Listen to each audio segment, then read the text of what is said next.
Hi,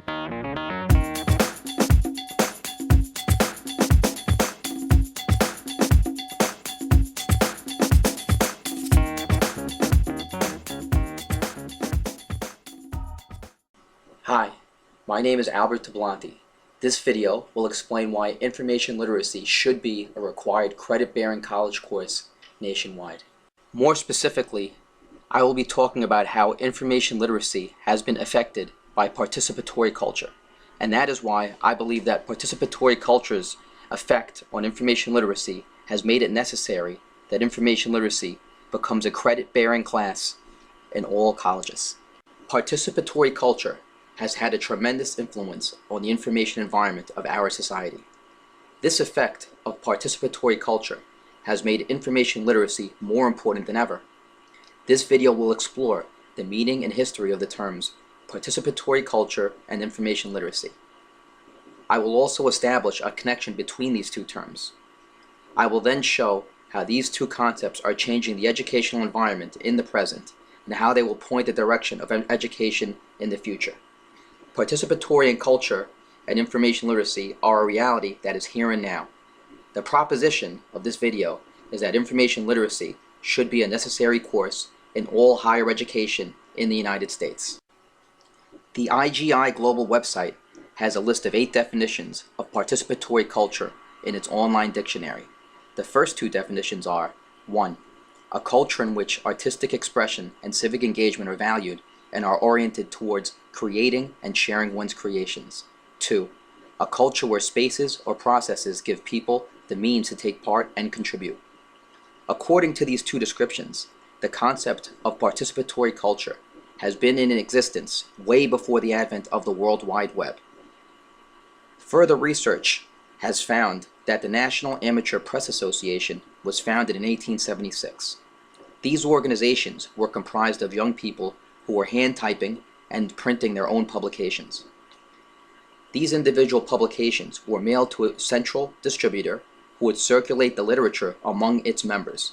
It was snail mail's version of social networking.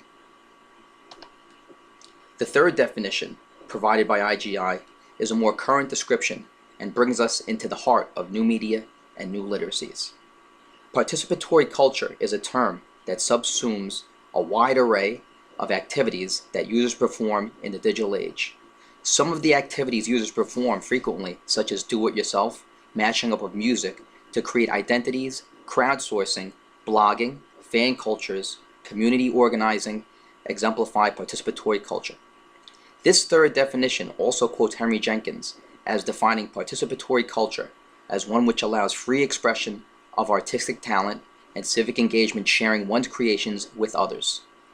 This brings the principles of the first 2 definitions into the internet age. The internet gives the user a space for creative expression to share his or her ideas immediately. It is clear to anybody with an internet connection that it is very easy to participate in internet culture.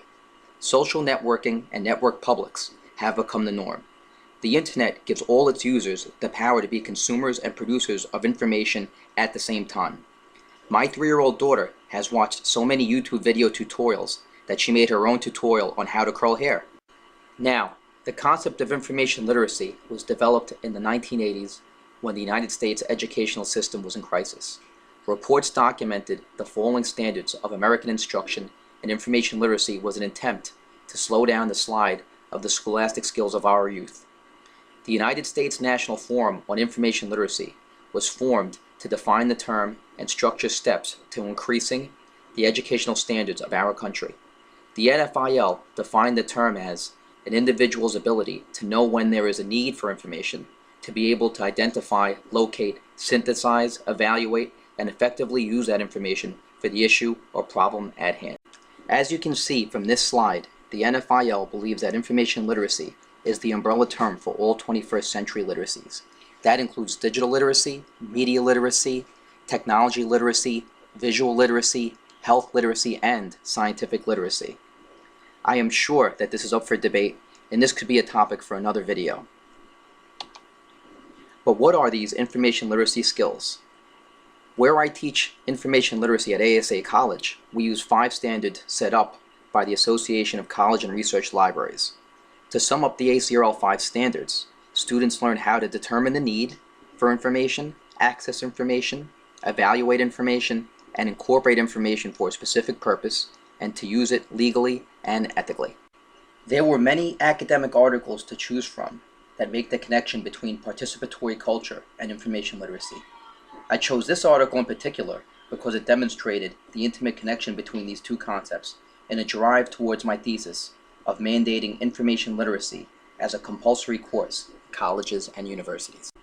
This library study combines participatory culture, information literacy, and gaming elements. More than 1,000 undergraduates participated in an alternate reality game, Humans vs. Zombies. This game applies 21st century skills such as communication, collaboration, critical thinking, problem solving, creativity, innovation, information, media, and technical literacy. To paraphrase the mission of the game, the students had to look through historical maps of Haiti to find a specific city. They had to search databases for a specific article about chemical compounds used to induce zombie trances in Haiti. They had to find a survival handbook in the catalog and text the call number. They also had to find the book in the stacks and show from your cell phone that you did it for certification. This article was chosen because of the direct connection within the game framework of information literacy and participatory culture in a college environment. This study also inspired me to think of using emerging technologies in a creative way in the library. This article made mention of other information literacy and participatory culture, ARGs, in the University of Florida Library. Some pop culture themes used were Library Survivor, Pirates in the Library, and Murder in the Stacks. The results were, after completing the mission, the students knew how to access the library's collections, databases, and catalog. The activities helped reduce library anxiety by making the library a fun place. Looking at these results, one must presume the initial conditions.